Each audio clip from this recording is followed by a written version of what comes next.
দুইজন সাহাবী, ছোট্ট সাহাবী, 11 বছর 12 বছরের সাহাবী, মুআজ আর মুআজ নবীজির সামনে এসে বলে, নবী গো,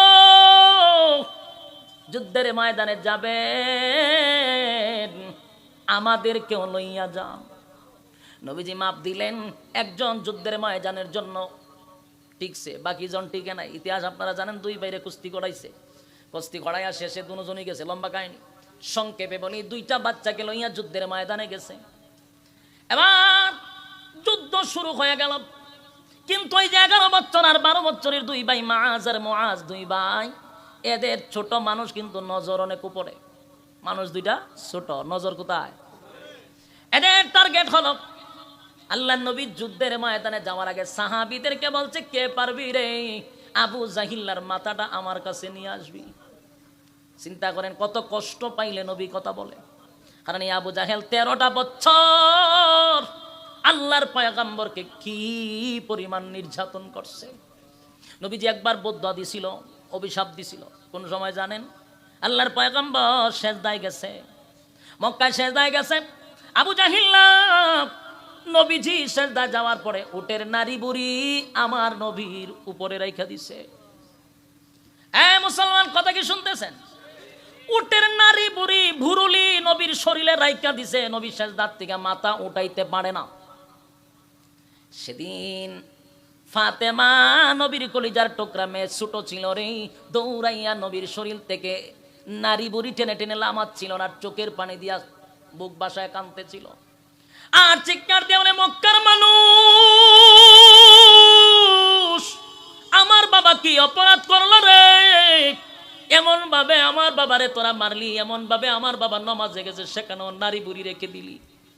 আল্লাহর নবী সেজদার মধ্যে কিন্তু নারী বুড়ি লইয়া উঠতে পারে না।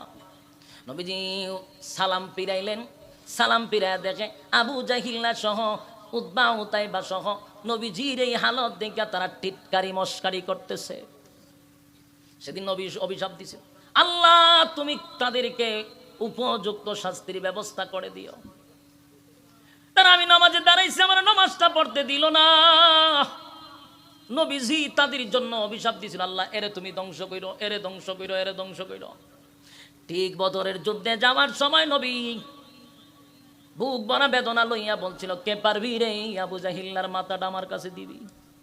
মুআজ আর মুআজ দুই ভাই কান দিয়া শুনছে, কারণ নবীজি বলছে আবু জাহিল্লার মাথা ডাইনা দিলে খুশি বেশি হবে। তাই এদের কোনো চিন্তা নাই, খালি ওই দুই আবু জাহিল্লার তো গাইতেছে সুবহানাল্লাহ। 11 বছর 12 বছর মুআজ আর মুআজ চতুর্দিকে তাকাইতেছে, আবু জাহিল্লা কোনটা? একজনের জিগ, একজনের জিগা আবু জাহিল্লা কোনটা? এবারে জিগা আবু জাহিল্লার তো কাজ করে, আমরা চিনার দরকার আছে কোনটা? ওই যে দেখ, সবচেয়ে বড়, মাথাটা অনেক উঁচা, এর গাটটা অনেক বড় আছে, ওই যে সবচেয়ে সুন্দর এবং লম্বা সুঠাম দেহের অধিকারী, গাটটা অনেক মোটা, এটা আবু জাহিল্লা। এই দুই ভাই এরে প্ল্যান করতেছে যুদ্ধের মাঝখান দিয়া। মুআজ আর মুআজ দুই ভাই আবু জাহিলকে তালাশ করতে লাগলো। অন্যদিকে বেঈমানরা যখন সাহাবীদের উপরে ঝাঁপায়া পড়ছে, মানুষ কয়জন? 313 জন, তরবারিও নাই 313টা। হেরা কয়জন? বুঝলা লইব 1000 অস্ত্র সহ যুদ্ধের ময়দানে ঢুকতেছিল। যেই মাত্র ঢুকে একটা চিৎকার দিয়া যুদ্ধের থেকে বাহির হয়। একজনে জিগায়, ঘটনা কি? তার ঢুকবার আগে চিল্লি মারজ, ঘটনা কি? ও ভাই, আমরা তো দেখি তারা তরবারি তুলে একটা, কিন্তু লামার সময় 70টা তরবারি লামে। তরবারি উড়ায় কটা, লামে কয়টা? 70টা তরবারি লাগে। ওই দৃশ্য দেখবি চিৎকার মারে বেঈমানরা, চিৎকার দিয়ে তরবারি উপরে ফেলায় দৌড় দেয়। যারে পায় তারই কুবায়। সাহাবীরা এক দাস্তে কুবাইতে কুবাইতে শামসুর মতো কুবাইতেছে, জনমের কুবানি। 313 জন, এরা 1000, রুখে আর সিল্লি দিয়ে জাকাত শেষ। কারণ দেহে তরবারি একটা উঠে, লামে 170টা। এই দৃশ্য দিকে জাগা তুই হার্ট অ্যাটাক করে মারা যায়। সবাই তো যুদ্ধ নিয়ে ব্যস্ত। আর দুইটা ভাই আস্তে আস্তে গোড়ার চিপায় চাপায় দিয়া, পায়ের নিচে দিয়া আবু জাহিল্লা পর্যন্ত দুই ভাই পৌঁছে গেছে। দুই ভাই কোথায় গেছে? আবু জাহিল্লা পর্যন্ত পৌঁছে গেছে। এবার কত ব্রেন মাথায়, এত লম্বা গোড়ার উপরে তারা দুই ভাই গোড়ার আডুর মধ্যে পড়ে ধরবো কেমনে? সম্ভব নেই। কিন্তু এক ভাই কি করলো, তরবারিটা হাতে লইয়া গোড়ার পায়ের মধ্যে কূপ মারছে। গুড়ার ভাইয়া খুব দিতেই আবু জাহিল অত বড় বেড়া এ গুড়ার তিয়া দিরিন্দা মাটিত পড়ছে, মাটিত পড়তে একবার টাস করে গর্দনাত মেরে দিছে। সুবহানাল্লাহ, সুবহান। দেরি করছে না, যে খালি পড়ছে আবু জাহিল্লা তো ভাবছে না যে শুরু দুইটা বাচ্চা ইডা কিতা করতে হবে, তো ওই হাসির মধ্যে ওইখান থেকে দিরিন্দা তাই পড়ছে, পড়তে দেরি, খুব মারতে দেরি নাই। সুবহানাল্লাহ। তার আরো কারণ আছে। আবু জাহিল্লা অহংকার লইয়া মদিনায় ঢুকছিল, 313 জন সাহাবী, তার কাছে কোনো যোদ্ধা মনে হয় নাই। আল্লাহ কয় বেশি বেড়াগিরি দেখাইছ, কোন যোদ্ধা দিয়া তোরে সাইজ করব না, 11 বছরের বাচ্চা দিয়া তোরে সাইজ করব। মুআজ আর মুআজ এক ভাই জাগাত গলার মধ্যে গর্দনার মধ্যে খুব বসায়া দিছে। আবু জাহিল্লা গর্দনায় পড়তে এক চাপকায় তরবারি ঘুরাইছে। আবু জাহিল্লা পড়ার সময় যে পড়তেছে এই সময় তরবারি এমনি ঘুরাইছে, ঘুরাইতে এক ভাইয়ের হাত কেটে গেছে। মুআজ আর মুআজের এক ভাইয়ের হাত কেটে গেল, কিন্তু হাত কাটছে চামড়ার মধ্যে হাতটা ঝুলা রইছে, কিন্তু হাত ঝুলা রইছে, এর মধ্যে হাতের মধ্যে চামড়া লাগে, এটা বড় ডিস্টার্ব করে, তাই আবু জাহিলরে মারতে পারতেছে না। যুবক ভাই, হাত ডিস্টার্ব করে, এই জন্য হাতটা পায়ের নিচে রাইখা আল্লাহু আকবার বলে একটা টান মারছে, হাতটারে ছিঁড়া ফেলাই দিছে। সুবহানাল্লাহ। বাড়ি গিয়া কয়েন একটা জবান বন্ধ রাখেন আল্লাহু আকবার, আরো জোরে কোন আল্লাহু আকবার, ইমানের আওয়াজ দিয়া বলেন আল্লাহু আকবার। হাত পায়ের নিচে রেখে টান দিয়ে হাতটা ছিঁড়ে ফেললো, অন্য হাত দিয়া আবু জাহিল্লার গর্দনার মধ্যে আরেক ভাই আরেকটা আঘাত করলো। দুই আঘাতের কারণে আবু জাহিল্লার গর্দনাটা আলাদা হয়ে গেছে। সুবহানাল্লাহ। নবীজির কাছে দুই ভাই গর্দনা লইয়া, এক ভাই কিন্তু গোড়ার মধ্যে আঘাত করছিল, আর এক ভাই গর্দনার মধ্যে আঘাত করছে।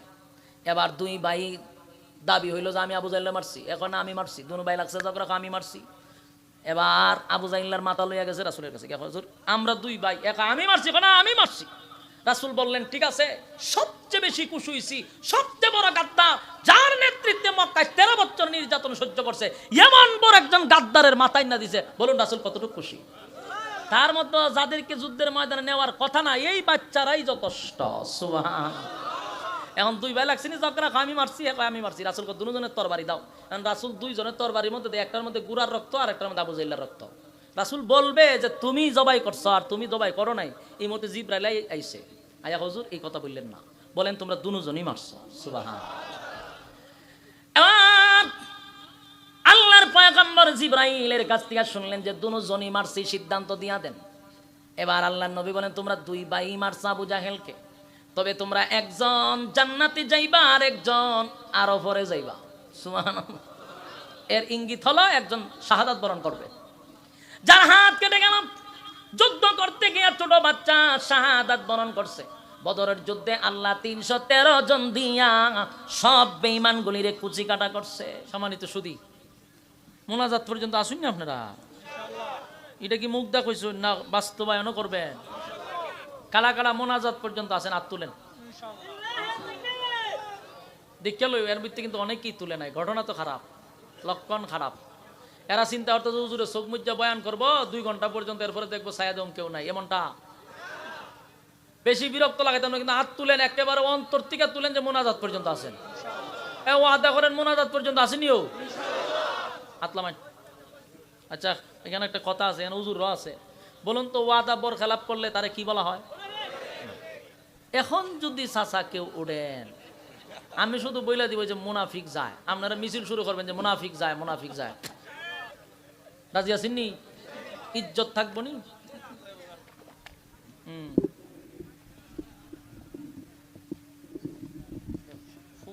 মারাত্মক সমস্যা।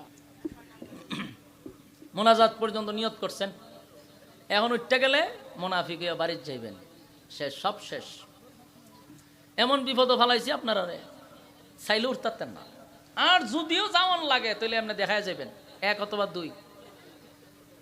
1 হইলে শিশি, আর 2 হইলে বাকিটা করার দরকার নাই, এটা দরজা লাগাই করতে হয়। এই 2 আঙ্গুল ছাড়া আপনারা যাইতে পারবেন না, তাহলে মুনাফিক হয়ে যাইবেন। আইসেন সোয়াবের জন্য, কি মুনাফিক হয়ে যাবে? আটকাই দিয়েছি আপনারা, যাওয়ার সুযোগ নাই। আর আমিও আপনাদেরকে বিরক্ত লাগাবো না ইনশাল্লাহ। আসুন আমরা ভূমিকা লম্বা না করে সরাসরি আমরা কোরআনে চলে যাই। রাজি আছেন?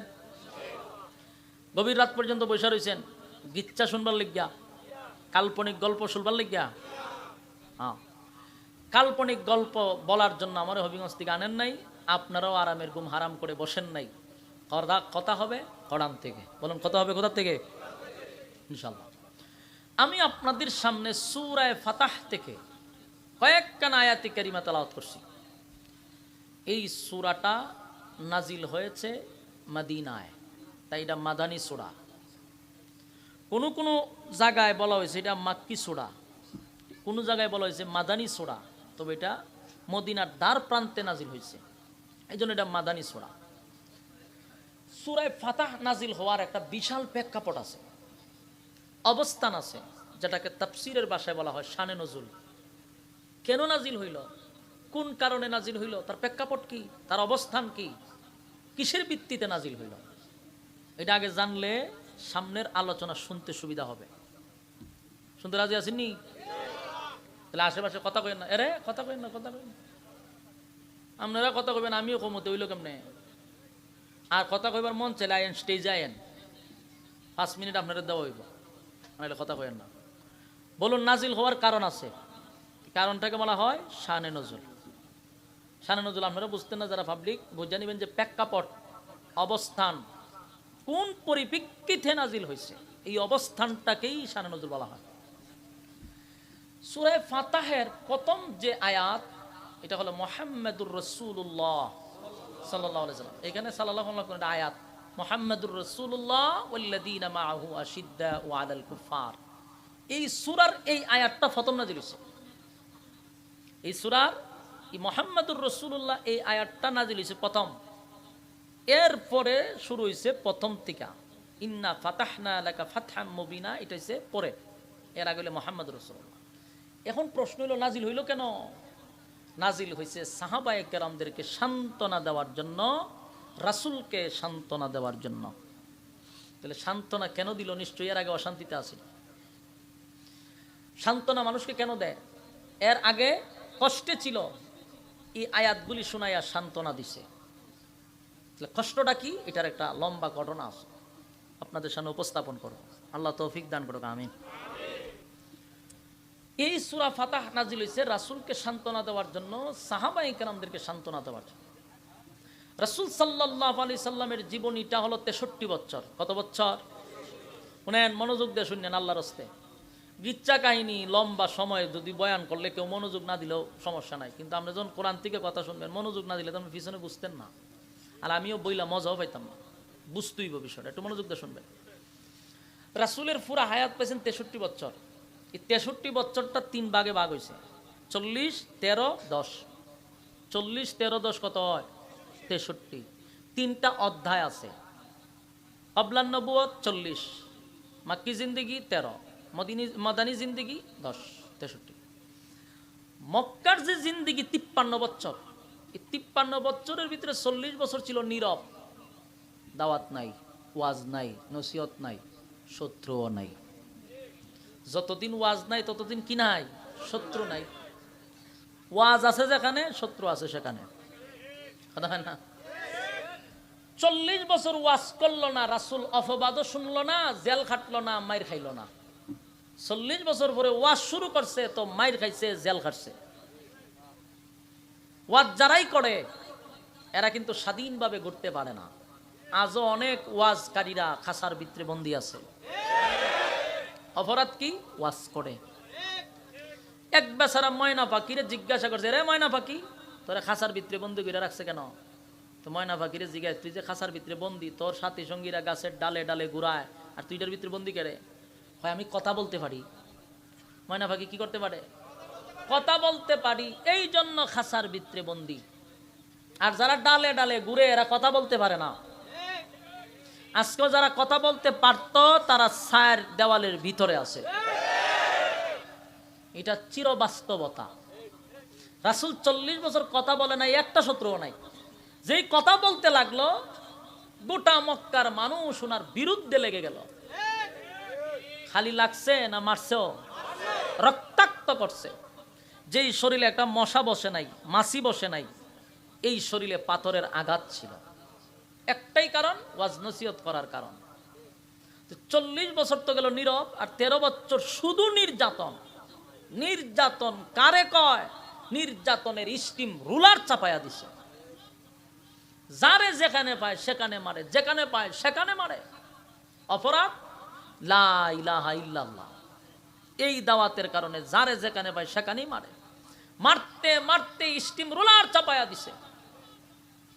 13 বছরতে রাসূল মাইর খাইছে, প্রতিবাদ করছে না। বলুন কি করছে না? প্রতিবাদ করছে না। কেন প্রতিবাদ করছে না? আল্লাহ বলছে প্রতিবাদ করা যাবে না। একতরফা এক ছাটিয়া খালি মাইর খাইতে থাকেন। মাইর খাইছে কত বছর?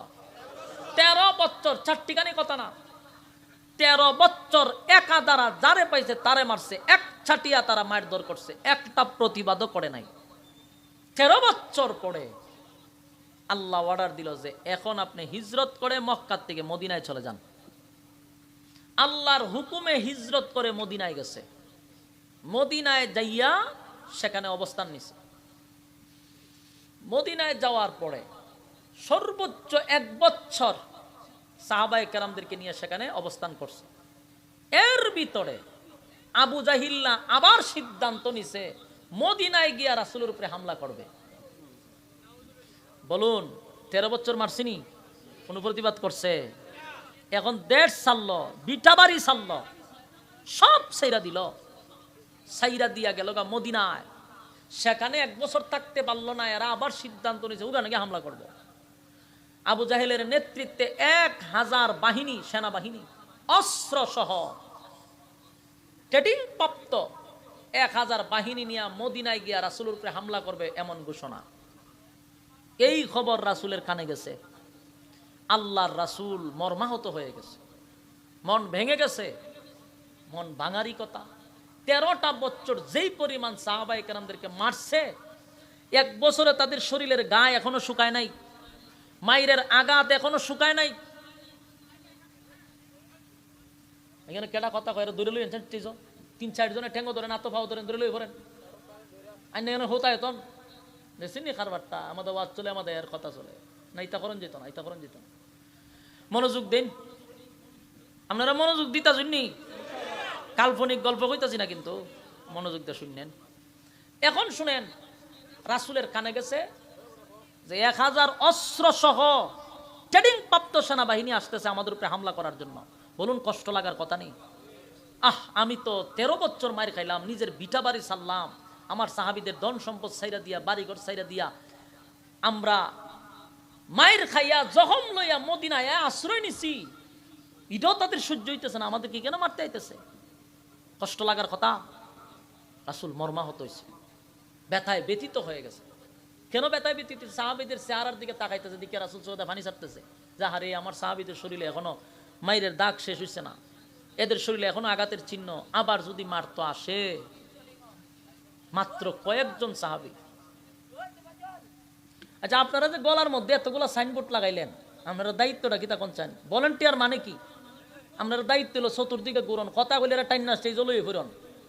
আপনারা খার রয়েছেন সবাই, সাইডে বাটে কথা হয়, দৌড়াদৌড়ি করে, চিল্লাচিল্লি করে। এরকম হলে কি ওয়াজ করুন যায়? আপনি যখন কোনো শিক্ষকতা করবেন, ছাত্র যদি কথা কয়, আপনার পড়াইতে মন চাইব নি? টিকিটা তো একটা ক্লাস চলতেছে, মেহরবানি করে একটু সজাগ থাকেন। যার সামনে কথা কয় মুখ ধরে লইবেন আমাদের, আইন কেন এর ওয়াজ করা মানে? কথা কইলে বিরক্ত লাগে, যিনি কথা বলে তার কথা বলার আগ্রহ নষ্ট হয়। মেহরবানি করে রাগ হইতেছে, আমার জায়গাতে আপনি থাকলে বুঝতেন যে কেমন মেজাজ গরম হয়। সম্মানিত সুধী, রাসূল সাহাবীদের দিকে তাকায়া কাঁদতেছেন, শরীরের গা শুকাইছে না। আবু জাহিল্লা সিদ্ধান্ত নিছে মদিনায় মারব। এই পরিস্থিতিতে এখন রাসূল কি করবে? কান্না ছাড়া। রাসূল 2 হাত তুললে আল্লাহর দরবার কাঁদতেছে। কান্নার কারণ হইল যে 13 বছর মাইর খাইয়া মদিনা 1 বছর থাকা মাত্র 313 জন সাহাবী আমি জোগাড় করছি, আমি রেডি করছি। কোন রকম তাদের শরীরে এখন পর্যন্ত গা শুকায় নাই। আর এই মুহূর্তে যদি 1000 হামলা করে আর এরা যদি শাহাদাত বরণ করে, তো এই জমিনে আল্লাহ বলনেওয়ালা আর কেউ থাকবে না। এই জন্য রাসূল ব্যথায় ব্যথিত, কান্না শুরু করছে। কি করব, কি করব? জিবরাইল আয়া হাজির হইছে। জিবরাইল হাজির।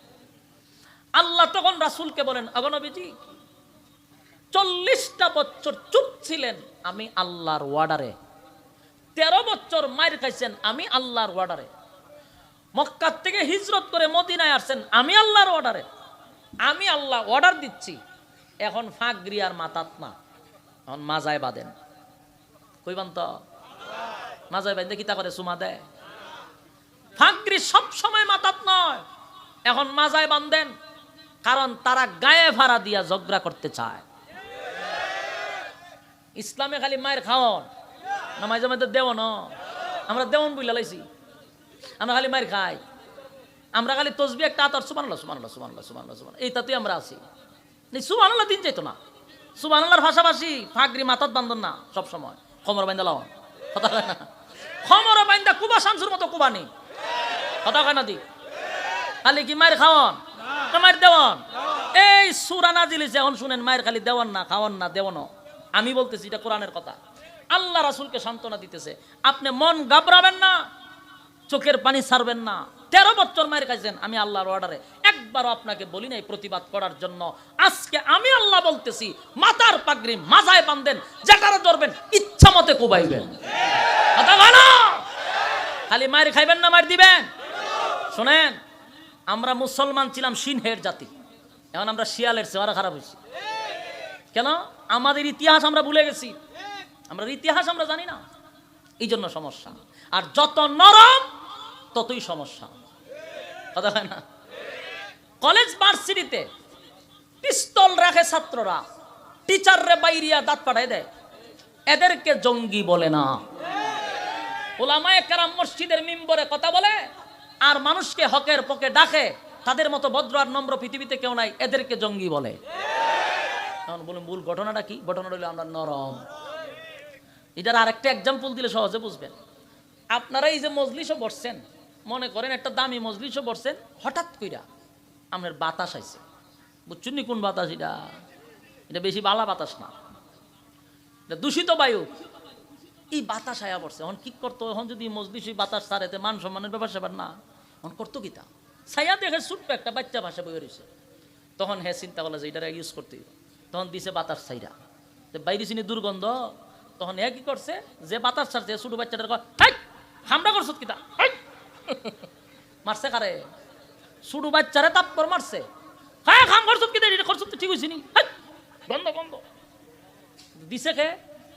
হে দিয়া হে ওই সর মারে কারে? ছোট বাচ্চারে। আচ্ছা যাক, এর এই যে শিখানো জিনিসটা, এটা আরেকজনে পাশে দেখছে, এই চিন্তা করছে অনেকক্ষণ ধরে আমিও আটকায় রাখছি, কিন্তু পারতাছি না, যেহেতু আমি শিখছি তা আমিও সাইরা দিই।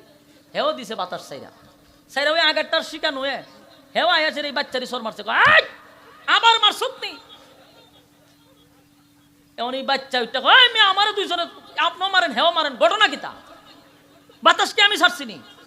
তখন খানে খানে কয় তুই ছাড়ছত না, এটা আমরাও জানি, কিন্তু তুই নরম, উল্টায়া দিতাতে না, দুষ আমরা সাফাই তোর উপরে, কথা বল না, বুঝছেন না মনে কথা?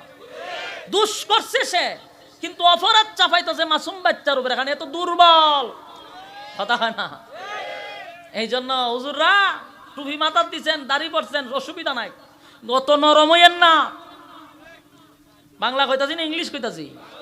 হ্যাঁ, তাহলে এত নরম হইয়েন না, নরম হইতে হইতে ওই আর খাম ঘরে করে আমরা রূপে চাপাই দেয়। অস্ত্র লইয়া এরা শিক্ষকের উপরে আঘাত করে, এরা পিস্তল টেকায়, দোষ দেয় হুজুরার উপরে, হুজুরা জায়গায় কেড়ে করস কতরা নরম, বুঝতেছেন কথা? এই জন্য নরম হওয়া যাবে না, মাঝে মধ্যে কিছু সাইজ করতে হয়। 13 বছর মায়ের খাবার পরে আল্লাহ কয় আর নরম না, এবার আপনার যা কিছু আছে সব লইয়া বেঈমানের উপরে ঝাঁপায়া পড়েন, যারে পাইবেন তারে কুবাইবেন, যারে পাইবেন তারে কুবাইবেন, কতক্ষণ ঠিক? আমরা যদি এক হয়ে যেতাম, আল্লাহর কসম, বাংলাদেশে কোন দলের দরকার নাই, শুধু গোটা বাংলাদেশের দাড়িওয়ালা টুপিওয়ালা যদি এক প্ল্যাটফর্মে আসে, আল্লাহর কসম এদেশে কোনো নাস্তিক আর মুরতাদ আর রাম বামরা পালাইবার রাস্তা পেত না, ঠিক কিনা বলেন? কপাল খারাপ, টুপিওয়ালা এক হইতে পারে না। হেই রে আফসোসের ঘরের আফসোস, টুপিওয়ালা এক হইতে পারে না।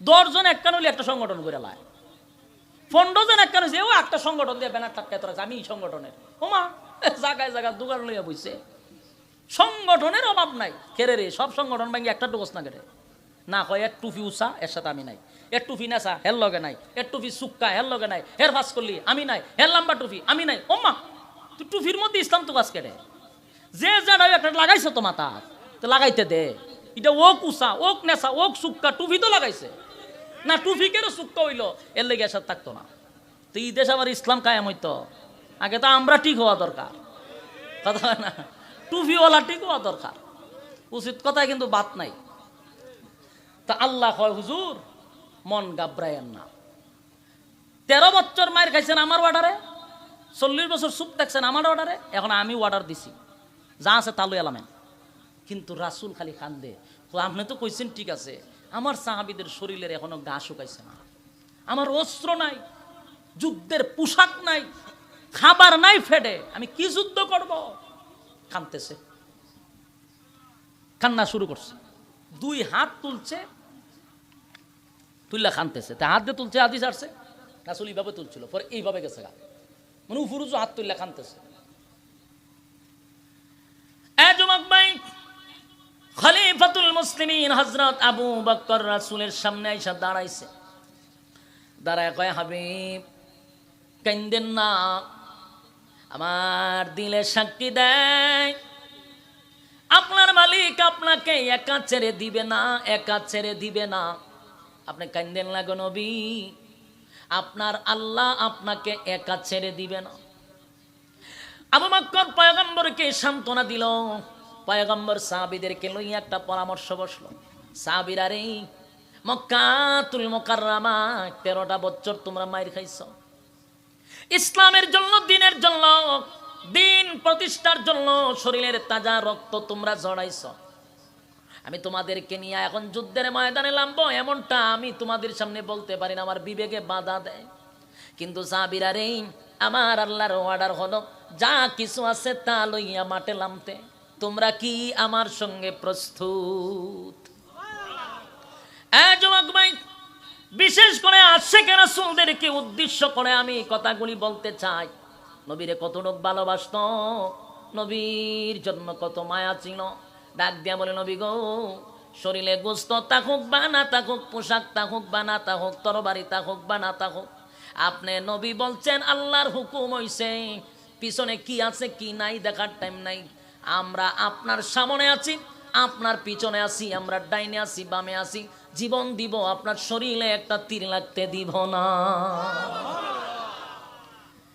কিন্তু বারবার বলতে সাহাবীরা শুন আমি যদি যুদ্ধের ময়দানে যাই তোমরা কি আমার সঙ্গে শেষ পর্যন্ত থাকবা আমি যেমন আপনারা বলছি মুনাজাত পর্যন্ত থাকবেন নি অনেকে ওয়াদা করছেন থাকবো সাহাবীরা বলছেন নবী গো আমরা থাকবো কিন্তু নবী আবার বলেন আমার সঙ্গে কি তোমরা শেষ পর্যন্ত থাকবা এমনি একজন সাহাবী বলেন হাবিব আপনি কি আমাদেরকে মুসা পয়গম্বরের উম্মত মনে করছেন মুসা নবীর উম্মত মনে করছেন মুসা নবী যুদ্ধে যায় তার উম্মত লইয়া কিছুক্ষণ গিয়া কয় মুসা নবী আপনি আর আপনার আল্লাহ দুইজনে মিলা যুদ্ধ করেন আমরা নাই চিন্তা করেন বনি ইসরায়েলের উম্মত কি পরিমাণ মারাত্মক ফাজিল আছে নবীরে বাড়াই দেখো আপনি আর আপনি আল্লাহ যুদ্ধ করলেন আমরা দেখা সুলাইমান হযরত মুসা পয়গম্বরের উম্মতরা এমন ভাবে মুসা নবীরে পাঠাই দিছে খালি মাঠে আল্লাহর নবীর সাহাবীরা বলে নবী গো আমরা কিন্তু মুসা নবীর উম্মত নই আমরা হাবিব কিবরিয়ার উম্মত দুনো জাহানের বাদশার উম্মত সমস্ত নবী কুলের সম্রাটের উম্মত আমরা আপনাকে যুদ্ধের ময়দানে রেখে চলে আসব না বরং আপনার ডাইনে বামে সামনে পিছনে আমরা দেয়াল হয়ে দাঁড়িয়ে থাকবো জীবন দিলে আমরা দিব আপনার শরীরে রক্ত দিব না আপনার শরীর থেকে রক্ত জড়াবো না রাসূল একটা সাহস পাইছে অন্যদিকে রাসূল আবার হাত তুলে মালিক আমার 313 জন সাহাবী লইয়া যুদ্ধের ময়দানে আমি প্রস্তুত নিছি গো মালিক কিন্তু আমি আপনার দরবারে 2টা হাত তুলে ভিক্ষা চাই 13টা বছর আমার সাহাবীরা মাইর খাইছে, রক্তাক্ত হয়েছে, শরীরটা জখম হয়ে গেছে। আল্লাহ যদি আজকে এই যুদ্ধের মধ্যে আমার সাহাবীরা যদি শহীদ হয়ে যায়, তোমার জমিনে আল্লাহ বলনেওয়ালা আর কেউ থাকবে না। এই জমিনে আল্লাহ বলনেওয়ালা কেউ থাকবে না। তাই তোমার দরবার দরখাস্ত, যদি তোমার জমিনে তুমি আল্লাহ বলনেওয়ালা কাউকে রাখতে চাও, তাহলে আমাদেরকে যুদ্ধে বিজয় দান করো। নবীজির কান্না, দাড়ি ভিজে ভিজে পয়গম্বর কান্দারে এমন কান্না শুরু করছে, মালিক রে, যুদ্ধের ময়দানে যাওয়ার আগে তুমি আমারে তুমি ভরসা দাও, তুমি মালিক আমার সঙ্গে আছো। আল্লাহ আবার জিবরাইল পাঠাইছে, আমার বন্ধুরে বল, বন্ধু যেন চোখের পানি ফেলে না দেয়। বন্ধু 13টা বছর মাইর খাইছে, আবার নবী আমার বন্ধু মাইর খাইবে আমি আল্লাহ চাই না। আমি আল্লাহ ওয়াদা দিলাম, আমার বন্ধুরে জানায়া দে বন্ধুর কতজন প্রয়োজন, আমি আসমানি ভাবে বন্ধুকে সাহায্য করব। জোরে কোন সুবহান। জিবরাইল বলেন, জিবরাইল আইসা নবীর সামনে দাঁড়ায় চোখের পানি মুছেন। আল্লাহ আমারে পাঠাইছে গো নবী, কয়জন সেনাবাহিনী লাগবে আমারে বলেন। আল্লাহ আসমান থেকে সেনাবাহিনী পাঠাইব। আসিনি সুবহানাল্লাহ। আসমান থেকে সেনাবাহিনী পাঠাইব গো নবী, কয়জন লাগবে বলেন। আল্লাহ বলছে 1000 পাঠাইব। নবী কয় না, আরো পাঠান। আল্লাহ কয় 2000। না মালিক 2000 হবে না, আরো পাঠান। আল্লাহ কয় নবী গো 5000 মালাইকা জমিনে পাঠাবো। জোরে কোন সুবহান। 5000 ফেরেশতা পাঠাবো হাবিব।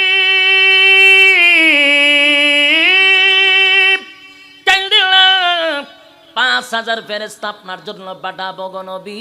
কেন্দেন না, আপনি কেন্দেন না। নবীজি আবার খুশিতে আনন্দে বুকের মধ্যে একটা সাহস আসছে। 5000 ফেরেশতা লইয়া মাঠে নামতেছি। যুবক ভাই, বদরের যুদ্ধের ইতিহাস আপনারা জানেন। আমি বলার উদ্দেশ্য হলো সূরাটা কেন নাজিল হইল, কেমনে নাজিল হইল জানাচ্ছি। এবার আসুন, রমজান মাসের যুদ্ধ, পেটে খাবারও নাই, শরীরে কাপড় নাই, যুদ্ধের পোশাক নাই। 313 জন সাহাবী, 313টা তরবারি নাই, অনেকের হাতে খেজুরের ডাল। অথচ 1000 অস্ত্র লইয়া প্রশিক্ষণপ্রাপ্ত সেনাবাহিনী কতজন? 1000। আবু জাহিল্লার নেতৃত্বে সেনাপতি আবু জাহেল 1000 বাহিনী লইয়া যখন বদরের প্রান্তরে আসলো, আল্লাহর নবী 313 জন সাহাবী লইয়া যুদ্ধের প্রান্তরে গেল। আবু জাহিল্লার ভিতরে অহংকারে ভরপুর, কয় এতিম মিসকিন সবটিরে 1 মিনিটে শেষ করে ফেলবো। 313 জন লইয়া, যুদ্ধের পোশাক নাই। আবু জাহিল্লার অহংকারটা বেড়ে গেল, বারবার বলতেছে বেশি সময় লাগবে না, 10 মিনিটের ভিতরে খতম করে চলে আয়। আবু জাহিল্লার কত বড় অহংকার! আবু জাহিল্লা অহংকার লইয়া যুদ্ধের ময়দানে প্রস্তুত, সাহাবীদেরকে লইয়া নবীজি প্রস্তুত। এমন সময় 2 জন সাহাবী, ছোট্ট সাহাবী, 11 বছর 12 বছরের সাহাবী, মুআজ আর মুআজ, নবীজির সামনে এসে বলে, নবী গো, যুদ্ধের ময়দানে যাবেন, আমাদেরকেও লইয়া যান। নবীজি মাপ দিলেন, একজন যুদ্ধের ময়দানের জন্য টিকছে, বাকি জন টিকে নাই। ইতিহাস আপনারা জানেন, 2 বাইরে কুস্তি করাইছে, কুস্তি করাইয়া শেষে দুজনই গেছে। লম্বা কাহিনী, সংক্ষেপে বলি, 2টা বাচ্চাকে লইয়া যুদ্ধের ময়দানে গেছে। এবার যুদ্ধ শুরু হয়ে গেল। কিন্তু ওই যে 11 বছর আর 12 বছরের 2 ভাই, মুআজ আর মুআজ, 2 ভাই, এদের ছোট মানুষ, কিন্তু নজর অনেক উপরে। মানুষ 2টা ছোট, নজর কোথায়? এদের টার্গেট হলো, আল্লাহর নবী যুদ্ধের ময়দানে যাওয়ার আগে সাহাবীদেরকে বলছে, কে পারবি রে আবু জাহিল্লার মাথাটা আমার কাছে নিয়ে আসবি। চিন্তা করেন কত কষ্ট পাইলে নবী কথা বলে। কারণ এই আবু জাহেল 13টা বছর আল্লাহর পয়গম্বরকে কি পরিমাণ নির্যাতন করছে। নবীজি একবার বদদুয়া দিছিল, অভিশাপ দিছিল। কোন সময় জানেন? আল্লাহর পয়গম্বর সেজদায় গেছে, মক্কায় সেজদায় গেছে। আবু জাহিল নবীজি সেজদা যাওয়ার পরে উটের নারী বুড়ি আমার নবীর উপরে রাইখা দিছে। মুসলমান কথা কি শুনতেছেন? উটের নারী বুড়ি ভুরুলি নবীর শরীরে রাইখা দিছে, নবী সেজদার থেকে মাথা উঠাইতে পারে না। সেদিন ফাতেমা নবীর কলিজার টুকরা মেয়ে ছোট ছিল রে, দৌড়াইয়া নবীর শরীর থেকে নারী বুড়ি টেনে টেনে লামাচ্ছিল না, চোখের পানি দিয়া বুক বাসায় কাঁদতেছিল আর চিৎকার দিয়ে বলে, মক্কার মানুষ আমার বাবা কি অপরাধ করলো রে, এমন ভাবে আমার বাবারে তোরা মারলি, এমন ভাবে আমার বাবা নামাজে গেছে সেখানেও নারী বুড়ি রেখে দিলি।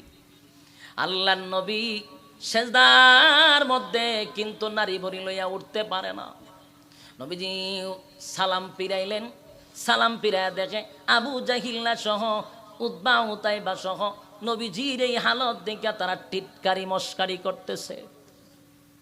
সেদিন নবী অভিশাপ দিছে, আল্লাহ তুমি তাদেরকে উপযুক্ত শাস্তির ব্যবস্থা করে দিও। তারা আমি নামাজে দাঁড়াইছি, আমার নামাজটা পড়তে দিল না। নবীজি তাদের জন্য অভিশাপ দিয়েছিল, আল্লাহ এরে তুমি ধ্বংস কইরো, এরে ধ্বংস কইরো, এরে ধ্বংস কইরো। ঠিক বদরের যুদ্ধে যাওয়ার সময় নবী বুক ভরা বেদনা লইয়া বলছিল, কে পারবি রে আবু জাহিল্লার মাথাটা আমার কাছে দিবি। মাআজ আর মুআজ দুই ভাই কান দিয়া শুনছে, কারণ নবীজি বলছে আবু জাহিল্লার মাথা ডাইনা দিলে খুশি বেশি হবে, তাই এদের কোনো চিন্তা নাই, খালি ওই দুই আবু জাহিল্লার তো গাইতেছে সুবহানাল্লাহ। 11 বছর 12 বছর মাআজ আর মুআজ চতুর্দিকে তাকাইতেছে, আবু জাহিল্লা কোনটা, একজনের জিগা আবু জাহিল্লা কোনটা, এবারে জিগা আবু জাহিল্লার তো কাজ করে, আমরা চিনার দরকার আছে কোনটা। ওই দেখ সবচেয়ে বড়, মাথাটা অনেক উঁচা, এর গাটটা অনেক বড় আছে, ওই যে সবচেয়ে সুন্দর এবং লম্বা সুঠাম দেহের অধিকারী, গাটটা অনেক মোটা, এটাই আবু জাহিল্লা। এই দুই ভাই এরে প্ল্যান করতেছে যুদ্ধের মাঝখান দিয়া। মাআজ আর মুআজ দুই ভাই আবু জাহিলকে তালাশ করতে লাগলো। অন্যদিকে বেঈমানরা যখন সাহাবীদের উপরে ঝাঁপায়া পড়ছে, মানুষ কয়জন? 313 জন, তরবারিও নাই 313টা, হেরা কয়জন বুঝলা লইব? 1000 অস্ত্র সহ যুদ্ধের ময়দানে ঢুকতে ছিল। যেই মাত্র ঢুকে একটা চিৎকার দিয়া যুদ্ধের থেকে বাহির হয়, একজনে জিগায় ঘটনা কি, তার ডুববার আগে চিল্লি মারজ ঘটনা কি? ও ভাই আমরা তো দেখি তারা তরবারি তুলে একটা, কিন্তু লামার সময় 70টা তরবারি লামে। তরবারি উড়ায় কটা, লামে কয়টা? 70টা তরবারি লাগে। ওই দৃশ্য দেখবে চিৎকার মারে বেঈমানরা, চিৎকার দিয়ে তরবারি উপরে ফালাইয়া দৌড় দেয়, যারে পায় তারই কুবায়। সাহাবীরা এক দাস্তে কুবাইতে কুবাইতে শামসুর মতো কুবাইতেছে, জনমের কুবানি। 313 জন, এরা 1000, রুখে আর সিল্লি দিয়ে জাগাত শেষ। কারণ দেহে তরবারি একটা উঠে, লামে একসাথে 70টা। এই দৃশ্য দিকে জাগা তুই হার্ট অ্যাটাক করে মারা যায়। সবাই তো যুদ্ধ নিয়ে ব্যস্ত। আর দুইটা ভাই আস্তে আস্তে গোড়ার চিপায় চাপায় দিয়া, পায়ের নিচে দিয়া আবু জাহিল্লা পর্যন্ত দুই ভাই পৌঁছে গেছে। দুই ভাই কোথায় গেছে? আবু জাহিল্লা পর্যন্ত পৌঁছে গেছে। এবার কত ব্রেন মাথায়, এত লম্বা গোড়ার উপরে তারা দুই ভাই গোড়ার আডুর মধ্যে ফিরে ধরবো কেমনে? সম্ভব নেই। কিন্তু এক ভাই কি করলো, তরবারিটা হাতে লইয়া গোড়ার পায়ের মধ্যে খুব মারছে। গুড়ার পায়ে খুব দিতেই আবু জাহিল অত বড় বেড়া এ গুড়ার দিয়ে দিনদা মাটিত পড়ছে। মাটিত পড়তে একবার টাস করে গর্দনাত মেরে দিছে। সুবহানাল্লাহ, সুবহান। দেরি করছে না, যে খালি পড়ছে। আবু জাহিল্লা তো ভাবছে না যে শুরু দুইটা বাচ্চা, এইটা কি তা করতে হবে। তো ওই হাসির মধ্যে ওইখান থেকে দিরিন্দা তাই পড়ছে, পড়তে দেরি, খুব মারতে দেরি নাই। সুবহানাল্লাহ। তার আরো কারণ আছে। আবু জাহিল্লা অহংকার লইয়া মদিনায় ঢুকছিল। 313 জন সাহাবী, তার কাছে কোনো যোদ্ধা মনে হয় নাই।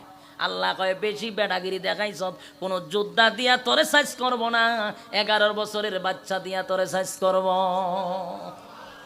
মুআজ আর মুআজ এক ভাই জাগাত গলার মধ্যে গর্দনার মধ্যে খুব বসায়া দিছে। আবু জাহিল্লা গর্দনায় পড়তে এক চাপকায় তরবারি ঘুরাইছে। আবু জাহিল্লা পড়ার সময় যে পড়তেছে এই সময় তরবারি এমনি ঘুরাইছে, ঘুরাইতে এক ভাইয়ের হাত কেটে গেছে। মুআজ আর মুআজের এক ভাইয়ের হাত কেটে গেল, কিন্তু হাত কাটছে চামড়ার মধ্যে হাতটা ঝুলা রইছে, কিন্তু হাত ঝুলা রইছে, এর মধ্যে হাতের মধ্যে চামড়া লাগিয়ে এটা বড় ডিস্টার্ব করে, তাই আবু জাহিল মারতে পারতেছে না। যুবক ভাই, হাত ডিস্টার্ব করে, এই জন্য হাতটা পায়ের নিচে রাইখা আল্লাহু আকবার বলে একটা টান মারছে, হাতটারে ছিঁড়ে ফেলাই দিছে। সুবহানাল্লাহ বাড়ি গিয়া কয়েন, একটা জবান বন্ধ রাখেন আল্লাহু আকবার, আরো জোরে বলেন আল্লাহু আকবার, ঈমানের আওয়াজ দিয়া বলেন আল্লাহু আকবার। হাত পায়ের নিচে রেখে টান দিয়ে হাতটা ছিঁড়ে ফেললো, অন্য হাত দিয়া আবু জাহিল্লার গর্দনার মধ্যে আরেক ভাই আরেকটা আঘাত করলো। দুই আঘাতের কারণে আবু জাহিল্লার গর্দনাটা আলাদা হয়ে গেছে। সুবহানাল্লাহ। নবীজির কাছে দুই ভাই গর্দনা লইয়া, এক ভাই কিন্তু গোড়ার মধ্যে আঘাত করছিল, আর এক ভাই গর্দনার মধ্যে আঘাত করছে। এবার দুই ভাই দাবি হইল যে আমি আবু জাহিল্লা মারছি, এখন আমি মারছি, দুনো ভাই লাগছে ঝগড়া, আমি মারছি। এবার আবু জাহিল্লার মাথা লইয়া গেছে রাসূলের কাছে, আমরা দুই ভাই, একা আমি মারছি, এখন আমি মারছি। রাসূল বললেন ঠিক আছে, সবচেয়ে বেশি খুশি হইছি, সবচেয়ে বড় গাদ্দার, যার নেতৃত্বে মক্কায় 13 বছর নির্যাতন সহ্য করছে, এমন বড় একজন গাদ্দারের মাথায় না দিছে। বলুন রাসূল কতটুকু খুশি। তার মতো যাদেরকে যুদ্ধের ময়দানে নেওয়ার কথা না, এই বাচ্চারাই যথেষ্ট। সুবহানাল্লাহ। এখন দুই ভাই লাগছে নি ঝগড়া, আমি মারছি, আমি মারছি। রাসূল কো দুজনের তরবারি দাও। এখন রাসূল দুইজনের তরবারির মধ্যে দেয়, একটার মধ্যে গুরার রক্ত আর একটার মধ্যে আবু জাহিল্লার রক্ত। রাসূল বলবে যে তুমি জবাই করছো আর তুমি জবাই করো নাই, এই মতে জিবরাইল আইছে, আয়া হুজুর এই কথা বললেন না, বলেন তোমরা দুজনই মারছো। সুবহানাল্লাহ। আল্লাহর পয়গম্বর জিবরাইলের কাছ থেকে শুনলেন যে দুজনই মারছি, সিদ্ধান্ত দিয়া দেন। এবার আল্লাহর নবী বলেন তোমরা দুই ভাই মারছো আবু জাহেলকে, তবে তোমরা একজন জান্নাতে যাইবা আর একজন আরো পরে যাইবা। সুবহানাল্লাহ। এর ইঙ্গিত হলো একজন শাহাদাত বরণ করবে। যার হাত কেটে গেল যুদ্ধ করতে গিয়ে ছোট বাচ্চা শাহাদাত বরণ করছে। বদরের যুদ্ধে আল্লাহ 313 জন দিয়া সব বেঈমানগুলিরে কুচি কাটা করছে, সবগুলারে সাইজ করে লইছে, একটা ফিরে যাইতাছে না। কিছু বন্দী হইছে, কিছু জাহান্নামে গেছে। এর মধ্যে সাহাবীদের মধ্যে প্রায় 14 জন শাহাদাত বরণ করছে। বলুন আল্লাহ বিজয় দিছে কিনা? অস্ত্রের বলে, কথা হয় না দি, ট্রেডিং এর বলে না ইমানের বলে? ইমানের বলে, ইমানের বলে আল্লাহ বিজয় দান করছে। অথচ এক চাটিয়া 13 বছর মাইকে ছিল মক্কায়, ওটা 313 জন দিয়ে 1000 রে সাইজ করে ফেলাই দিছে। কথা হয় না দি? এই জন্য নরম থাকবেন না, মাঝে মাঝে গরম হইবেন। কথা হয় না? আমার কথা কি বুঝতেছেন? বলুন সব সময় কি নরম না মাঝে মধ্যে গরম হইতে হয়? আল্লাহ বলছেন মাথার পাগড়ি মাঝে মধ্যে মাজায় বাঁধেন, গায়ে পাড়া দিয়া যারা ঝগড়া করতে চায় সবগুলারে সাইজ করে ছাইরা দেন। বাস্তব না বাস্তব? সাইজ করছে, জনমের সাইজ। এইভাবে একটা নয়, বহু যুদ্ধ হইছে। যতগুলা যুদ্ধ করতে আইছে মক্কার থেকে সবটিরে সাইজ করে ছাড়ছে। একটা না, অসংখ্য যুদ্ধ। টানা যুদ্ধের পরে প্রায় 6 বছর হয়েছে মদিনায়। কয় বছর? মনে করেন 6 বছর পূর্ণ হয়েছে। 6 বছর পরে হঠাৎ করে রাসূল একদিন স্বপ্নে দেখে যে সাহাবায়ে কেরামদেরকে লইয়া রাসূল মক্কায় গেছে। মক্কায় গিয়া রাসূল হজ করছে, উমরা করছে, আবার সাহাবায়ে কেরামদেরকে নিয়ে নিরাপদে মদিনায় আসছে। বলুন বাস্তবে না স্বপ্নে? স্বপ্নে দেখছে। খাজা মাইক এর আগের বছর তো ভালোই আছি, নিবাস খুব শ্বাস টানতেছে, খুব কষ্ট দিতেছেন আপনি, জানবাড়ি জিতেছে আমার। বলুন স্বপ্নে না বাস্তবে? আপনারা উডাউডি কেড়ে করতে চাই, এখন কি স্লোগান দিবেন? আগের স্লোগান খইতাম নি, এখন হাত দেখায় না যাইব, মান সম্মান কিন্তু হারাইবেন। আরেকবার মনোযোগ দিয়ে শুনেন, না বিরক্ত হইতেছেন? ছাইরা দিতাম, ছাইরা দিলে ডাবল সুবিধা, অসুবিধা নাই। মনোযোগ দিয়া শুনেন, আয়াতটা কেন নাযিল হইছে জানতেন না আপনারা? মনোযোগ দেন, মনোযোগ দেন। রাসূল স্বপ্নে দেখলো না বাস্তবে দেখলো? স্বপ্নে দেখছে সাহাবীদের একটা কাফেলা লইয়া উনি মক্কায় গেছেন। হজ করছে, উমরা করছে, কুরবানি দিছে, মাথা কামাইছে। রাসূল আবার নিরাপদে মদিনায় আসছে, স্বপ্নে দেখছে। ঘুম থেকে জাগ্রত হইয়া সাহাবাই কেরামদেরকে নিয়ে এই স্বপ্নটা তাদের সামনে উপস্থাপন করছে যে আমি স্বপ্নে দেখছি তোমরা লইয়া মক্কায় গেছি, মক্কায় হজ করছি, নিরাপদে মদিনায় আসছি। এর মধ্যে সাহাবীরা বলল, হুজুর আপনার স্বপ্ন তো স্বপ্ন না, এটা তো ওহী। নবীদের স্বপ্ন কি? নবীদের স্বপ্ন বাস্তব, ওহী নাজিলের মতো। আপনি যেহেতু স্বপ্নে দেখছেন, সুতরাং এটা বাস্তবে এমনটাই হবে। আমরা 6 বছর হইছে বিটা বাড়ি ছেড়ে, আত্মীয় স্বজন ছেড়ে, সম্পদ ছেড়ে আমরা মদিনায় আসছি, আর এই পর্যন্ত মক্কায় যেতে পারছি না। আপনার স্বপ্ন শুনে আমরা খুশি হয়েছি, লন আমরা যাবো। রাসূলি কথা শুনে তোমরা যাইবা বলে হ। মদিনায় অ্যালাউন্স হয়েছে, গোটা মদিনায় খবর হয়ে গেছে আল্লাহর হাবিব মক্কায় যাবে হজ করার জন্য। কারা কারা যাবা তাড়াতাড়ি তোমরা লিস্টিতে নাম লেখাও। মক্কার থেকে অনেক, মদিনার অনেক মানুষ সেখানে লিস্টি করলো। একজন দুইজন নয় রে, প্রায় 1400 সাহাবী রেডি হইল মক্কায় গিয়া হজ করবে। মক্কায় গিয়া হজ করবে গো, বেড়া বকরি লইয়া সাহাবায়ে কেরামরা বেড়া বকরি লইয়া একসাথে রওনা দিল নবীরে লইয়া মক্কায় হজ করার জন্য। এহরামের কাপড় পরিধান করিয়া হাবিবে কিবরিয়া সাহাবায়ে কেরামদেরকে লইয়া সুদূর মক্কার দিকে রওনা দিল। মদিনা থেকে মক্কায় প্রায় 500 কিলোমিটার দূরত্ব। সেখানে পয়গম্বর গেলেন সাহাবীদেরকে লইয়া। 6 বছর পরে নিজের জন্মভূমিতে যাবে, কত আশা লইয়া মক্কায় গেল হজ করার জন্য। ইহরামের কাপড় পরিধান করে নবীজি যখন মক্কার থেকে 19 কিলোমিটার দূর, প্রায় মদিনার থেকে 500 কিলোমিটার দৌড়ায় গেছে, মক্কার থেকে 19 কিলোমিটার দূর একটা জায়গার নাম হলো হুদাইবিয়া। হুদাইবিয়া নামক জায়গার মধ্যে যখন চলে গেল, সেখানে রাসূল তাঁবু টাঙাইছে থাকার জন্য। তাঁবু টাঙ্গাইয়া হাবিবে কিবরিয়া সাহাবায়ে কেরামদেরকে লইয়া যখন এক জায়গায় বসে রইলেন, মক্কার অলিতে গলিতে খবর হয়ে গেছে, গোয়েন্দা খবর জানায়া দিছে আব্দুল্লাহর পুত্র মুহাম্মদ যুদ্ধ করার জন্য বাহিনী লইয়া আসছে মক্কা দখল করার জন্য। জোরে কন্যা নাউজুবিল্লাহ। আমি আপনাদের কাছে জানতে চাই, আমার নবী কি যুদ্ধ করার জন্য গেছে? কথা কইনা দি না, যুদ্ধ করার জন্য যায় নাই। পয়গম্বর তো গেছে হজ করার জন্য, কিন্তু মুনাফিকরা খবর ছড়ায়া দিল আব্দুল্লাহর পুত্র মুহাম্মদ যুদ্ধ করার জন্য আসছে। এবার আবু সুফিয়ানের নেতৃত্বে তারা সাথে সাথে একটা মিটিংয়ে বসলো। না, মক্কাতে আমরা যতবার মদিনায় গেছি একবার নয় গো, 6 বছর আমরা হাজার হাজার মক্কাবাসী মুসলমানদের হাতে হত্যা হয়েছে, সব তীরে জাহান্নামে পাঠাইছে। এখন যদি মুহাম্মদ এসে মক্কা দখল করে, অস্তিত্ব থাকবে না। এরার ভিতরে কম্পন সৃষ্টি হয়ে গেছে। কম্পন সৃষ্টি হওয়ারই কথা, কারণ 6 বছর মায়ের কম খাইছে।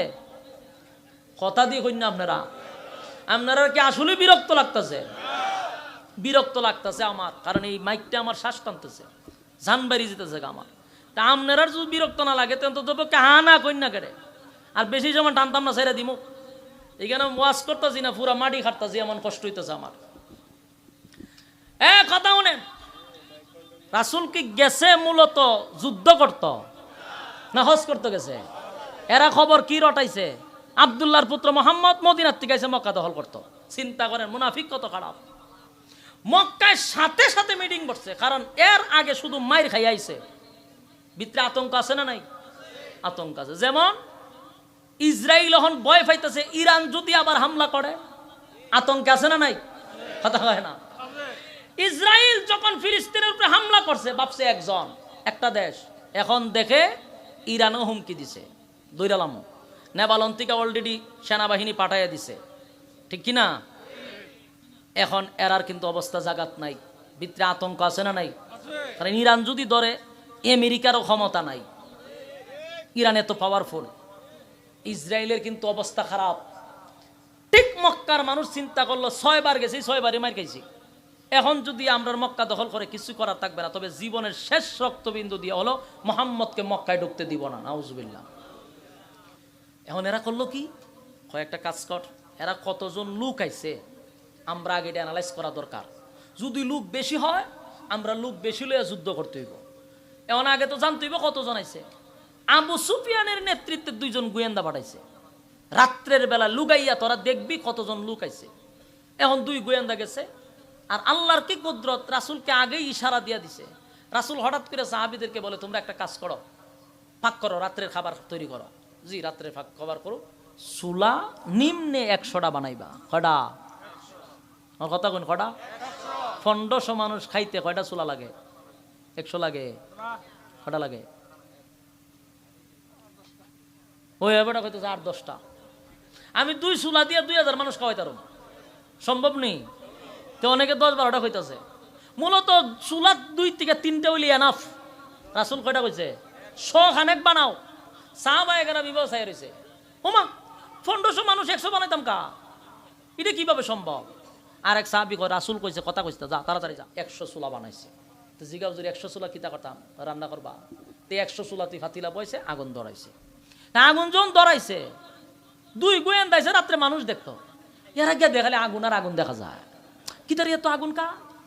একজন হয় কাছে যা, কাছে গেছে, গিয়া দে চুলা। তখন এরা মাথা তাত দিয়ে সর্বনাশ সর্বনাশ, এত চুলা যদি হয় কি পরিমাণ মানুষ খাওয়াই না, সর্বনাশ। এর সাথে যুদ্ধ করন যেত না। ভয়ে দৌড়াই আবু সুফিয়ানের কাছে গিয়া করে, আবু সাইফিন রে, লক্ষণ বালানা, লক্ষণ বালানা। বলে কি হয়েছে? বলে যুদ্ধ টুদ্ধ বাদ দাও, মায়ের খাই আইছো না মদিনায়, এখন একেবারে গিরায় গিরায় কুবাইব। ঘটনা কিতা? বলে যেই পরিমাণ চুলা দেখছি, মানুষ দেখুন দরকার নাই। আল্লাহ বিনা যুদ্ধে কেমনে জয় করে দেখেন, শুধু হিকমত অবলম্বন করছে। আবু সুফিয়ান হাসুই বলে, আরে আমি নিজে দেখছি যেই পরিমাণ চুলা, যুদ্ধ চাওয়ান যেত না। আবু সুফিয়ানের নাবির মধ্যে মুসরা মারছে, সর্বনাশ, এত লোক হইলে কেমনে যুদ্ধ করো। আচ্ছা যাক, এখন কই হন্ডে রাত্রের বেলা কি দেখছত না দেখছত, চুলার চুলা দেখছত। আচ্ছা একটা কাজ কর, দিনের বেলা একটা করতে দিয়া, সকালে বুড়ে যাইবি, গিয়া দেখবি মানুষ কত। আচ্ছা ঠিক আছে। 2 গোয়েন্দা রেডি হয়েছে। রাত্রে সবাই খানার পরে রাসূল কয়, শোনো, তোমরা সকালবেলা তো সবারই বাথরুমের প্রয়োজন, তোমরা 4-5টা বাথরুমের ব্যবস্থা করো। সাহাবায়ে কেরাম হুজুর সব দিয়ে উল্টা পাল্টা। চুলা লাগে 3-4টা, বাথরুম 100 বানানি দরকার। কথা কয় না, যত বেশি বাথরুম হয় তত ভালো না। তুই বাথরুম এনে বেশি হইতো, বাথরুম দিয়ে কোন 3-4টা, চুলা দিয়ে বানাইছেন 100টা। ঘটনা কিতা? উল্টা পাল্টা দিয়ে লাগে। তো সাহাবীরা কয়, রাসূল বলছে এটাই হিকমত, যাও। 4টা না 5টা 1500 মানুষের জন্য বাথরুম বানাইছে। আচ্ছা কোন বাথরুম যদি 5-6টা হয়, সোয়াই লালা লাগবো নি, ঝামেলা। কথা কই না দি। এখন সকালবেলা 1500 মানুষেরই ধরছে বাথরুমে। এখন কিতা করতো? এখন 5 জন গেছে, বাকি 1500 দাঁড়ায় রয়েছে, একটার পর একটা সিরিয়াল ধরতে ধরতে গেছে আপনারা হুমনা বাজার, এত লম্বা সিরিয়াল। আর ওই সোহাইল লালে আছে 2 গোয়েন্দা মানুষ দেখতো। আয়া দেহে বাথরুমের কাছে যেই পরিমাণ সিরিয়াল, সর্বনাশ সর্বনাশ সর্বনাশ। আচ্ছা বাথরুমে যদি এই পরিমাণ সিরিয়াল হয়, তাবুর ভিতরে কি পরিমাণ? তাবুর ভিতরে আসেনি কেউ, সবাই বসে বাথরুমে, তাবুর ভিতরে নাই একজনও, হুদাহুদি। কিন্তু এরা টার্গেট নিছে, বাথরুমের সামনে যদি এই পরিমাণ লোক হয়, তাবুতে জানে কি পরিমাণ। আমি রাত্রি কইছিলাম আবু সুফিয়ানের যুদ্ধ যাইস না, হে আবার সকাল লালা পাঠাইছে আমার। এখন আরো দরবার দেখতেছি, আবার দৌড়াইয়া গেছে আবু সুফিয়ানের কাছে, গিয়া কয় লক্ষণ আরো বেশি খারাপ। ও কিতা দেখছো তো, সব্বনা সব্বনা, খালি বাথরুম আর বাথরুম, আর লোক আর লোক। তাবুর ভিতরে লোক তো রিজার্ভ হয়েছে, বাথরুমও যেই পরিমাণ লোক, এরার মতো তুই আমরা জনগণ নাই। আবু সুফিয়ান সর্বনাশ করে না, যুদ্ধ করেন যেত না। যুদ্ধ আর হয়েছে নি না, যুদ্ধ আর হয়েছে না। দেখছেন হিকমত কারে কয়, বিনা যুদ্ধে। আর যুদ্ধের নাম হলিছেন এরা বয়ে। কিন্তু বেঈমানরা রাসূলকে মক্কায় ঢুকতে দেয় না। ওই যে হুদাইবিয়ায় গিয়ে রাসূল তাবু টাঙাইছে, এইখানে বসায় রাখছে, আপনি এখানে থাকেন, ঢুকতে পারবেন না। রাসূল 2-3 দূত পাঠাইছে, না ঢুকতে দেয় না। শেষ পর্যন্ত রাসূল পাঠাইছে হযরত উসমান রাদিয়াল্লাহু তাআলা আনহুকে, কারণ তাদের সাথে ব্যবসায়ীভাবে একটা লেনদেন ভালো ছিল। পাঠাইছে, যা তুমি যাও, গিয়া কইয়াও এরারে যে আমরা যুদ্ধ করতে আসছি না, আমরা জাস্ট শুধু মক্কাটা জিয়ারত করব, আমরা পশু জবাই দিব, আমরা চলে যাব। এবার গেল উসমান। উসমান রাদিয়াল্লাহু তাআলা যাওয়ার পরে এরা করলো কি, উসমান রাদিয়াল্লাহু তাআলা আটকায় রেখে দিছে, বন্দি করে লাইছে। বন্দি করছে 3 দিন ধরে, উসমান আর আসে না। শেষে রাসূলের কাছে খবর আইছে যে আপনার উসমানকে তারা হত্যা করছে। নাউজুবিল্লাহ। উসমানটা কি করছে? কথা কই না দি, হত্যা করছে, খবর আছে রাসূলের কাছে। যেই রাসূল যে উসমানকে হত্যা করছে, চেহারার রং রাসূলের পরিবর্তন হয়ে গেছে, চোখের রং পরিবর্তন হয়ে গেছে। রাসূল আর বরদাস্ত করতে পারছে না, রাসূল খুব ক্ষিপ্পে গেছে। ক্ষিপ্পে রাসূল এবার দাঁড়াইছে, এই সাহাবীরা, হজ উমরা ফরে ইতা ফরে, আগে আমার উসমানের রক্তের বদলা না নিয়ে আমি মদিনায় যাব না। এই আশেকে রাসূল খালি জিলাপি খাবো আর সুবহানাল্লাহ সুবহানাল্লাহ তাসবিহ পড়নি কেন? ইসলাম না মাঝে মধ্যে বাড়াম দেওয়ান লাগে, বাড়াম। আমরা এটা দেওয়া বন্ধ করছি, এর লেগে আমরা রূপে পড়ে এখন অন্তি কথা কই না, না ডরায় না আপনারা, না লক্ষণে কয় খুব ভয় পাইতেছেন আপনারা? হ্যাঁ, হক কথা কওয়ার দরকার আছে তো, এটাতে বাস্তব। আমরা চুপ, এই জন্য আমরা রূপে মুসিবত, কথা কয় না। বাংলাদেশে আলেমদের রক্ত জড়ানো হয়, প্রতিবাদ করি না আমরা। এক আলেমের রক্ত জড়াইলে অন্য আলেমরা তাইয়া টিটকারি মস্কারি করি। হ্যাঁ, তোর উপরে আঘাত পড়তো না, এটার কতটুকু নিশ্চয়তা আছে? হ্যাঁ, এক একটা দলটা সাইজ করেন নাই তো, একজনে মারে, আমরা একজন মারুক দে, আমরা দলের না। পরের বার তোরে টার্গেট করছে সরকার, কথা কয় না। রামবাম তোরে সাইজ করব, এই জন্য এক হওয়া দরকার, কথা কয় না। আজকে একজনের বন্ধু রেতেছে আমরা দলের না, হেরে নিয়ে যাবজ্জীবক দেলাক, আমরা কি হয়েছে? আজকে যদি আমরা এক হয়ে যেতাম গা, এক সপ্তাহের ভিতরে আলেমরা গেট থেকে বেরিয়ে আইতো, এক সপ্তাহের ভিতরে, কথা কয় না। যুবক ভাই, আল্লাহর হাবিব তখন ডাক দিয়া বললেন, সাহাবীরা রে, আমি হজ উমরা পরে করব, কিন্তু আমার উসমানের রক্তের বদলা না লইয়া আমি নবী মদিনায় যাব না। নবীজি আবার হাত দিলেন, কারা কারা আমার সঙ্গে যাইবা? এই বায়াত, এটারে কি কয়? এই রাসূল বায়াত করছিলেন হুদায়বিয়ার সন্ধিতে, আর এই বায়াত লই আমরা দেশ হন সাইলে ডাইলে খিচুড়ি, কথা হয় না। বায়াত অনলাগ বায়াত অনলাগ বানাইলে জানা তো যেত না। বায়াত মানে কি? তা সাইলার ডাইলে কেন খিচুড়ি খাওয়ান, এটার নাম বায়াত। বায়াত হইছিল রাসূল রক্ত দেওয়ার জন্য, খিচুড়ি খাওয়ার জন্য নয়। রাসূল বায়াত করছিল সাহাবায়ে কেরামদেরকে জীবন দেওয়ার জন্য, বকরি খাওয়ার জন্য নয়। আমরা দেশে তো জিলাপি খাইবার লেগে বায়াত করা হয়, ডিম মুরগি খাইবার লেগে হয়। ইদাত্তা বায়াতের কথা রাসূল কইছিল না। সাহাবায়ে কেরাম বায়াত হইছে, হুজুর আমরা আপনার সাথে হাত মিলাইলাম, কিসের জন্য? রক্ত দিতে প্রস্তুত। কি দিতে? রক্ত দিবার লেগে বায়াত হইছে, সব সাহাবায়েরা বায়াত হইছে। কিন্তু এই মজলিসে কিছু মুনাফিক ছিল। কি ছিল? মুনাফিক সেদিন ধরা খাইলিছে। এরা অনেকেই হাত মিলান নাই। এরা তো সুবিধাবাদী, চিন্তা করছে হাত মিলালে এখন আমরা গিয়ে যুদ্ধ করতেব, আর যুদ্ধ করতে গেলে আমরা অবস্থা খারাপ হইব। এরা অজুহাত দেয়, হুজুর আমরা তো অস্ত্র মস্ত্র লই আইছি না, আর এখন তো সিদ্ধান্ত, আমার কোমরটা ব্যথা করতেছে, আমার পেটটা ব্যথা করতেছে, আমার মাথাটা ব্যথা করতেছে, হইয়া এক একজন এক অজুহাত দিয়া গেছে গা। রাসূল তো বুঝছো এটা কি? মুনাফিক। বাকি সাহাবীরা হাত মিলাইছে, হুজুর আমরা আপনার সঙ্গে আছি। 1400 সাহাবায়ে কেরাম সেদিন বায়াত হয়েছিল উসমানের রক্তের প্রতিশোধ নেওয়ার জন্য, কিছুই খাওয়ার জন্য নয়। কিন্তু রাসূল যখন কেঁপে গেল, মক্কাতুল মুকাররমায় খবর হয়ে গেল, এই আবু সুফিয়ান, আব্দুল্লাহর পুত্র মুহাম্মদের কানে খবর হয়ে গেছে রে, উসমানকে নাকি তোমরা হত্যা করছো। তাই আব্দুল্লাহর পুত্র মুহাম্মদ তার সাহাবীদেরকে লইয়া মক্কায় প্রবেশ করবে, যুদ্ধ করে উসমানকে উদ্ধার করবে। আবু সুফিয়ানের সব নেতা বেতার এরার আমাশা হয়ে গেছে গা, সর্বনাশ যদি মক্কায় ঢুকে তাড়াতাড়ি এরা সব নেতা বেতা লইয়া হুদায়বিয়া সন্ধির ওই মাঝখানে আইছে, হুদায়বিয়া জায়গাতে রাসূলের কাছে আয়া তারা কই যাবেন? উসমানের সাথে লই আইছে। সুবহানাল্লাহ। উসমানের দিকে রাসূল তখন সর্বনাশ কই, যদি হত্যা করছে। উসমান আয়া হাজির। এই জায়গাতে একটা বিষয় আসে, রাসূল কি গায়েব জানতো? কথা কই না দিক, আমার মনে হয় বেশি এই লোকই আওয়াজে কয়। রাসূল গায়েব জানতো। গায়েব জানলে উসমানটা 3 দিন বন্দি করে রাখলো, রাসূলের কাছে খবর আছে হত্যা করছে। রাসূল যদি যাই নিলে তো কইলো বলে না হত্যা করছে না, বন্দি করে তুইছে। রাসূল জানতেন না, বিদায় তো বায়াত গ্রহণ করাইলেন, রক্তের প্রতিশোধ নিতে চাই। কিন্তু পরে উসমান আইছে জীবিত, কথা কর না দি। এখানে কি বোঝা যায়? গায়েব জানতো। আবু তালেবের ছোট আবু তালেবের ছেলে হইল হযরত আলী, রাসূলের আপন চাচাতো ভাই। হযরত আলী বলেন, হাবিব আগে নবীজি ছোটবেলার থেকে নিয়া আমি আপনার কথার অবাধ্য হই নাই গো নবী, এখনো অবাধ্য হচ্ছি না। তবে আজকে যে দায়িত্বটা আমারে দিছেন এই বিষয়টা আমি পারবো না, আজকেই আমি আপনার কাছে অবাধ্য হলাম।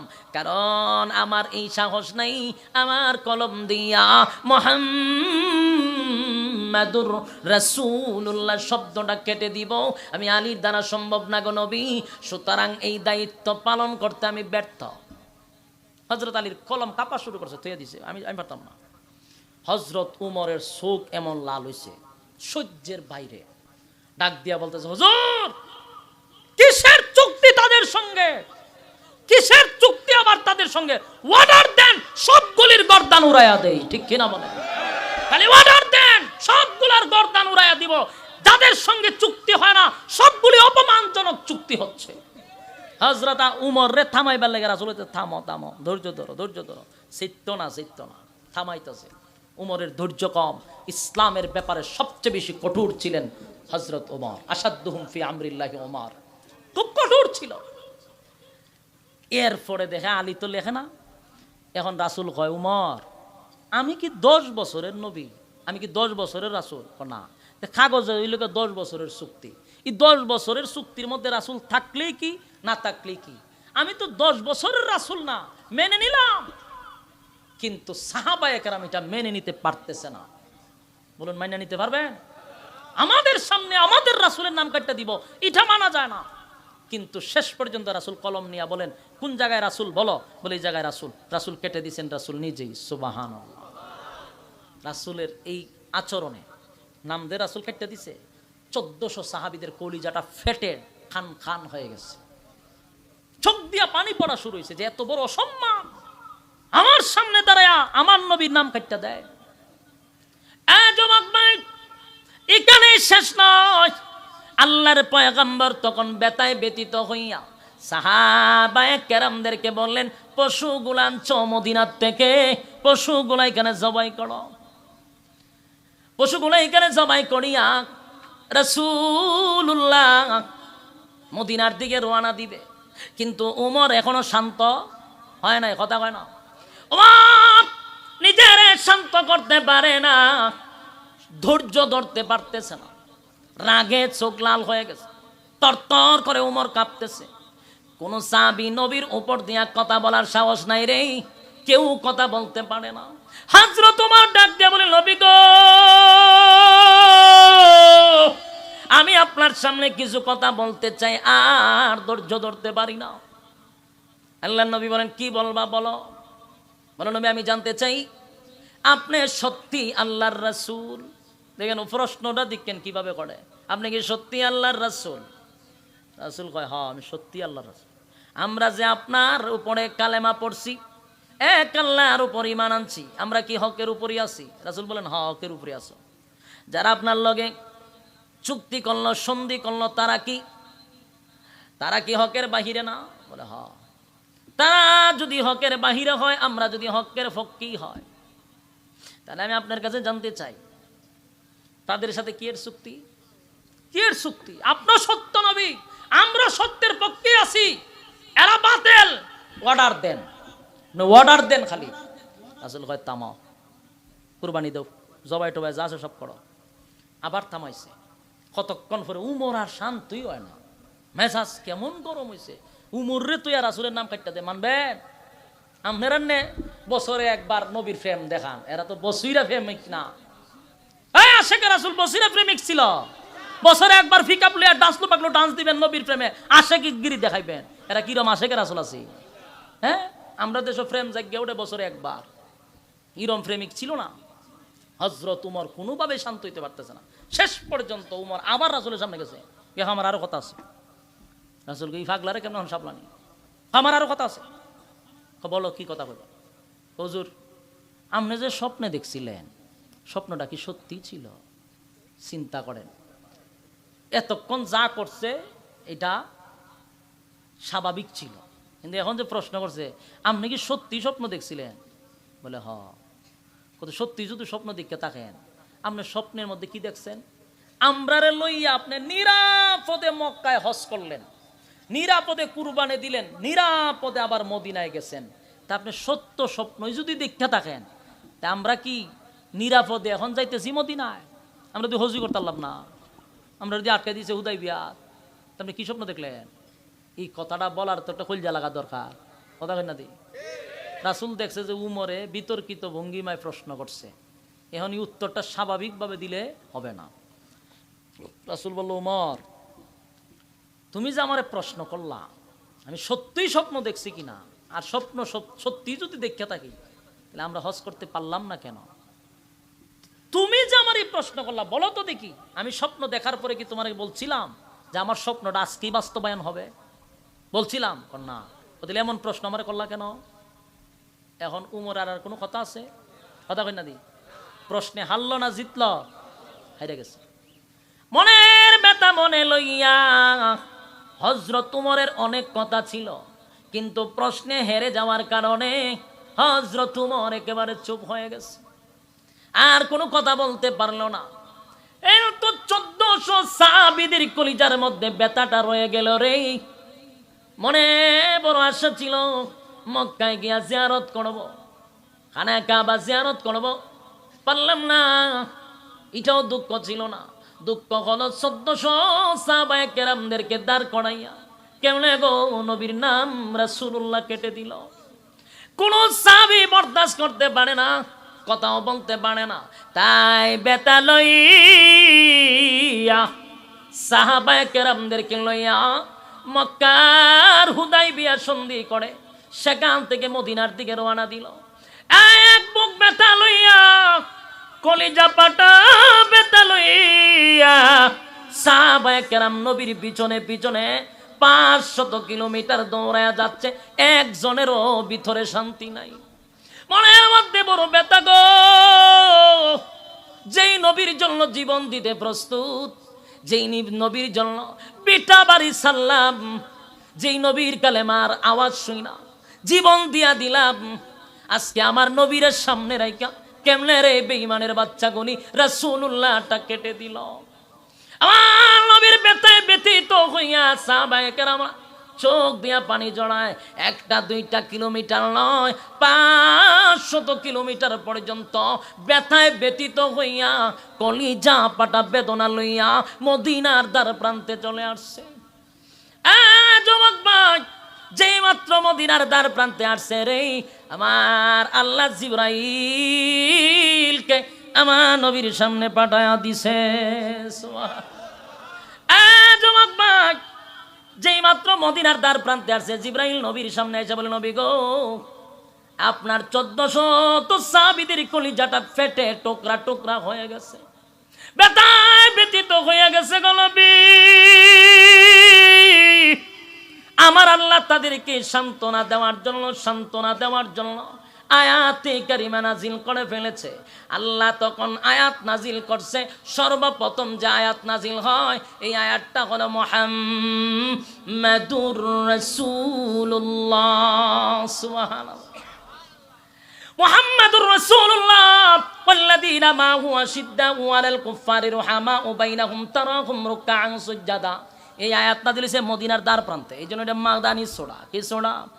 মদিনার দ্বার প্রান্তে নাজিল হয়ে গেল মুহাম্মাদুর রাসূলুল্লাহ। আল্লাহ ডাক দিয়া বলেন, নবী গো আপনার 1400 সাহাবীরা ব্যথায় ব্যথিত হইয়া কান্দে গো নবী। একটাই কষ্ট, 10 বছরের চুক্তিনামার মধ্যে আপনি নবীর নামটা রাসূলুল্লাহ কেন কেটে দিল? আগে নবীজি কাগজের লেখা রাসূলুল্লাহ শব্দটা 10 বছরের চুক্তিনামার মধ্যে থাকলে কি আর না থাকলে কি, এই জন্য তারা এত ব্যথা পাইছে। আপনার ব্যথায় ব্যথিত হইয়া তাদের কলিজাটা ফেটে গেছে। তাই আমি আল্লাহ মুহাম্মাদুর রাসূলুল্লাহ এই আয়াত নাজিল করে জানায়া দিল, নবী গো 10 বছরের চুক্তিনামার মধ্যে রাসূলুল্লাহ থাকলে কি না থাকলে কি, কিছুদিন পরে হয়তো এটা জানতোই না, কিন্তু আমি এমন এক জায়গায় রাসূলুল্লাহ শব্দ বসায়া দিলাম গো নবী, দুনিয়া আছে যতদিন আপনার নাম থাকবে ততদিন। একটা জবান বন্ধ রাখবেন, আল্লাহু আকবার। এই ইমানের আওয়াজ দিয়ে বলেন আল্লাহু আকবার। আরো জোরে বলেন আল্লাহু আকবার।